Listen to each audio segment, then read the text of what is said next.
ओम परमात्मने नमः। 56वें श्लोक में हमने सुना, अर्जुन का प्रश्न था कि स्थिर बुद्धि वाला पुरुष जिसकी बुद्धि परमात्मा के स्वरूप को और अपने लक्ष्य को समझ चुकी है वह बोलता कैसे है। तो भगवान ने बताया कि वह स्थिर बुद्धि वाला पुरुष अपने काम करने के तरीके से ही बोलता है। उसके भाव इसके कर्मों में उतरते हैं, उसके कर्म देख कर के हम उसको पहचानते हैं। दुख आने पर वह घबराता नहीं है, सुख आने पर सुख के बने रहने की वह इच्छा नहीं करता, कहीं भी उसकी कोई आसक्ति नहीं होती। जब उसकी कोई आसक्ति नहीं होती, कोई चाह ही नहीं होती, तो उसको प्राप्त करने के लिए वह कोशिश भी क्यों करेगा। जब कोई प्राप्त करने की कोशिश ही नहीं करी तो उसकी कोशिश में कोई रोड़ा भी क्यों अटकाएगा। जब कोई रोड़ा ही नहीं अटका रहा है तो फिर डर भी किस बात का। और जब डर ही नहीं होगा तो क्रोध भी क्यों आएगा, और जब क्रोध ही नहीं आएगा तो वह गाली गलौज भी क्यों करेगा। अब 57वें श्लोक में भगवान उस स्थिर बुद्धि वाले पुरुष के कर्मों के अनुसार प्राप्त होने वाली जो अनुकूल प्रतिकूल परिस्थिति है आती है, उसमें निर्विकार रहने की बात बताते हैं। गीता जी के दूसरे अध्याय का 57वां श्लोक, यह सर्वत्र अनभिष्णेश ततत् प्राप्य शुभाशुभम नाविनिंदति न द्वेष्टि तस्य प्रज्ञा प्रतिष्ठिता। भगवान जी कहते हैं कि जो पुरुष सर्वत्र स्नेह रहित हुआ उस शुभ या अशुभ वस्तु को प्राप्त हो करके न प्रसन्न होता है और न द्वेष करता है, उसकी बुद्धि स्थिर है, ऐसा जानना चाहिए।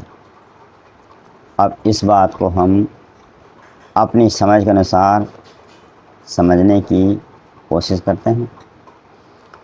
56वें श्लोक में भगवान ने उस स्थिर बुद्धि वाले कर्मयोगी के कर्म से उत्पन्न सुख और दुख में सम रहने की बात बताई थी कि सुख में सुख के बने रहने की वह आकांक्षा नहीं करता, दुख आने पर दुखों से भागने की कोशिश नहीं करता।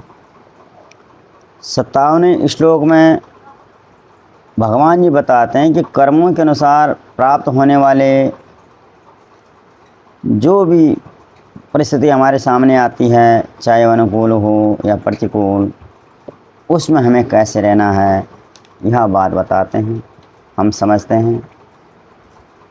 भगवान जी कहते हैं कि हमें कहीं भी किसी भी वस्तु में चिपचिपाहट नहीं रखनी है, चाहे वह अपने शरीर से हो, अपनी बुद्धि से हो, मन की मान्यता से हो, अपनी इंद्रियों से हो, अपनी स्त्री से हो, पुत्र से हो, घर में, धन में, कहीं भी हमें चिपचिपाहट नहीं रखनी है।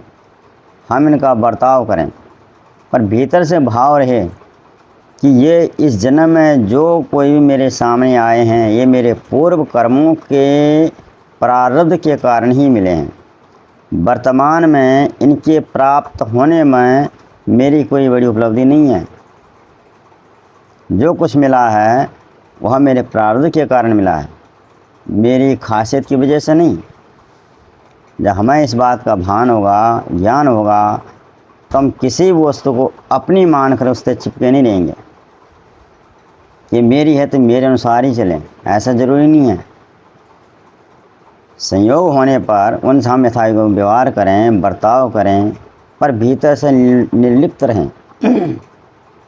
धन आने पर अपने को धनी ना माने, उस धन का अपने वाणी से, अपने हाव भाव से